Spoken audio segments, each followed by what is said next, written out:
Imagine waking up one morning to find that your entire life savings has vanished into thin air, leaving you with nothing but a faint memory of the reckless spending spree that led to this financial catastrophe.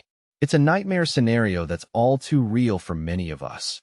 And yet, we often find ourselves repeating the same patterns of behavior that got us into trouble in the first place. But have you ever stopped to think about why we make such poor decisions when it comes to money? A study conducted by Dr. Dan Ariely, a renowned behavioral economist from Duke University, found that our brains are wired to make irrational financial decisions, often based on emotions rather than logic. In fact, his research showed that when we're faced with financial decisions, our brains often default to a state of predictable irrationality, where we consistently overvalue immediate gains and undervalue long-term consequences. This phenomenon is rooted in the way our brains process information, particularly when it comes to money. According to a study published in the Journal of Consumer Research, our brains have a tendency to treat money as an emotional currency rather than a rational one. This means that we often make financial decisions based on how we feel, rather than what's in our best interest. For example, research by Dr. Elizabeth Dunn, a psychologist from the University of British Columbia, found that people who spend their money on experiences, such as travel or dining out, tend to be happier than those who spend their money on material possessions. However, this doesn't mean that we're always making conscious, informed decisions about how we spend our money.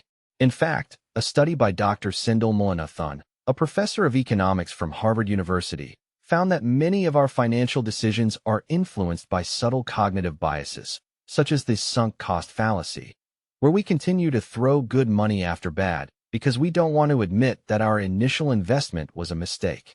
So, what are the signs that you're bleeding money, and how can you break free from these patterns of behavior? As we delve deeper into the psychology of money, it becomes clear that our financial decisions are often influenced by a complex array of factors, including our emotions, social environment, and past experiences. For instance, research has shown that people who grow up in poverty are more likely to engage in risky financial behavior, such as taking out high-interest loans or investing in get-rich-quick schemes.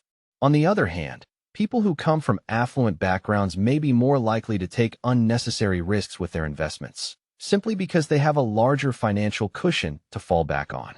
But what about those of us who fall somewhere in between? How can we identify the warning signs that we're bleeding money, and what can we do to change our behavior? One of the key signs is a lack of awareness about our spending habits.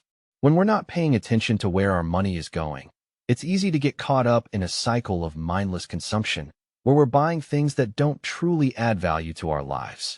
This is where the concept of mental accounting comes in, a term coined by Dr. Richard Thaler, a Nobel Prize-winning economist from the University of Chicago. Mental accounting refers to the way we categorize and track our finances in our minds, often using arbitrary rules and boundaries to separate our money into different buckets. For example, we might view our paycheck as guaranteed money, while our investments are seen as risky or optional. However, this kind of thinking can lead to all sorts of problems, such as overspending in one area because we feel like we've earned it, or underinvesting in our future because we're too afraid to take risks. By becoming more aware of our mental accounting habits, we can start to challenge these assumptions and make more intentional decisions about our money. But how do we do this exactly? It's not just a matter of creating a budget or tracking our expenses, although those things are certainly important. It's about developing a deeper understanding of our relationship with money and how it intersects with our values, goals, and sense of identity.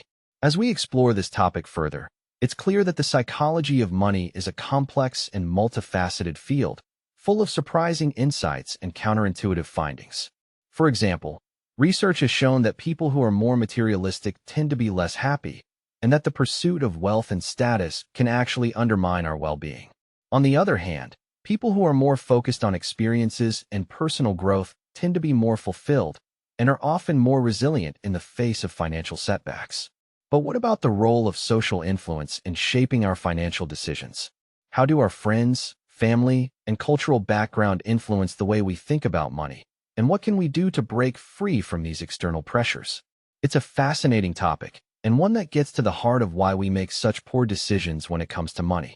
And as we continue to explore this topic, we'll start to uncover some surprising patterns and habits that may be holding you back from achieving financial freedom, such as the tendency to overspend on things that don't truly add value to our lives, or the failure to prioritize long-term goals over short-term gains. And it's here that we start to see the first signs of trouble, the first whispers of a financial storm brewing on the horizon.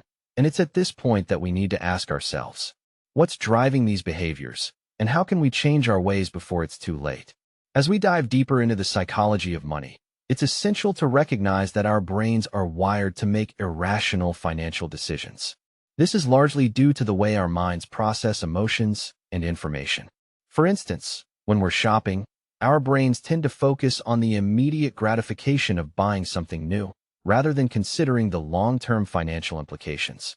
This is known as present bias, a concept explored by psychologist Richard Thaler, who found that people tend to prioritize short-term gains over long-term benefits. A great example of this is when you're at the mall and you see a sign that says limited time offer or sale ends soon.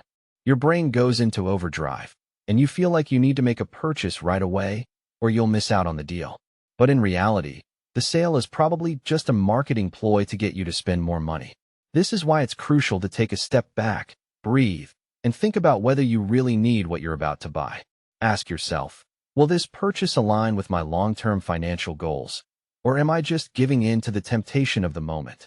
Another study that sheds light on our financial decision-making is the work of psychologist Dan Ariely, who found that people tend to be loss-averse when it comes to money. In other words, we fear losing money more than we value gaining it.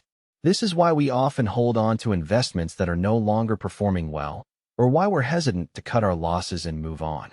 Ariely's research showed that this loss aversion can lead to some pretty irrational financial decisions, and it's essential to be aware of this bias in ourselves.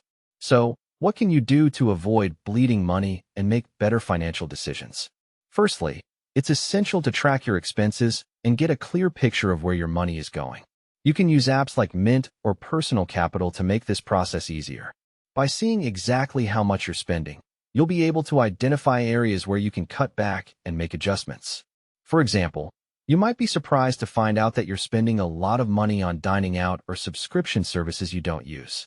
Once you have this information, you can start making changes to align your spending with your financial goals. Secondly, it's crucial to set clear financial goals for yourself, both short-term and long-term.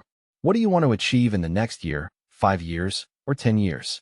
Do you want to pay off debt, save for a down payment on a house, or build up your retirement fund? Having specific goals in mind will help you stay focused and motivated, and you'll be less likely to make impulsive financial decisions.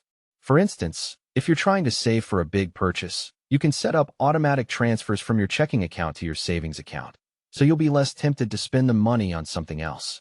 Thirdly, it's essential to avoid lifestyle inflation, which is when you increase your spending as your income rises. This can be a significant problem, especially if you're used to living paycheck to paycheck. When you get a raise or a promotion, it's tempting to upgrade your lifestyle and start spending more money on luxuries. But this can quickly lead to financial trouble, especially if you're not saving or investing for the future. Instead, try to direct a significant portion of your increased income towards your financial goals, such as paying off debt or building up your savings.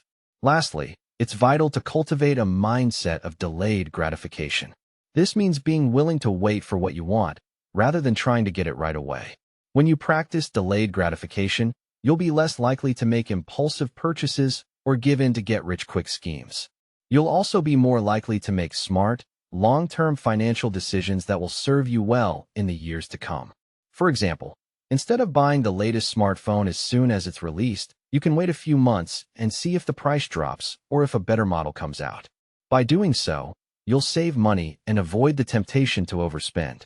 In addition to these practical steps, it's also important to be aware of the emotional triggers that can lead to bad financial decisions.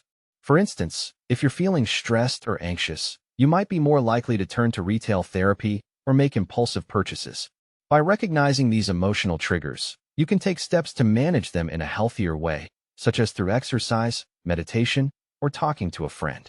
By taking control of your emotions and your finances, you'll be better equipped to make rational, informed decisions that align with your long-term goals. By applying these strategies and being more mindful of your financial decisions, you'll be well on your way to avoiding the common pitfalls that can lead to financial trouble. Remember, it's all about being aware of your thoughts, feelings, and behaviors, and making conscious choices that align with your values and goals. With time and practice, you'll become more confident and competent in your ability to manage your finances, and you'll be able to achieve the financial freedom and security you deserve. As you continue on your journey to financial wellness, keep in mind that it's a process that takes time, effort, and patience. It's not about being perfect. It's about being consistent and making progress towards your goals. By staying committed to your financial plan and avoiding the common mistakes that can lead to financial trouble, you'll be able to achieve a sense of financial peace and security that will serve you well for years to come. If this helped you see yourself differently, subscribe. I post new psychology insights every single day. And if you want to go even deeper, check the link in the description for the 48 Laws of Power by Robert Greene. It changed how millions of people think and act.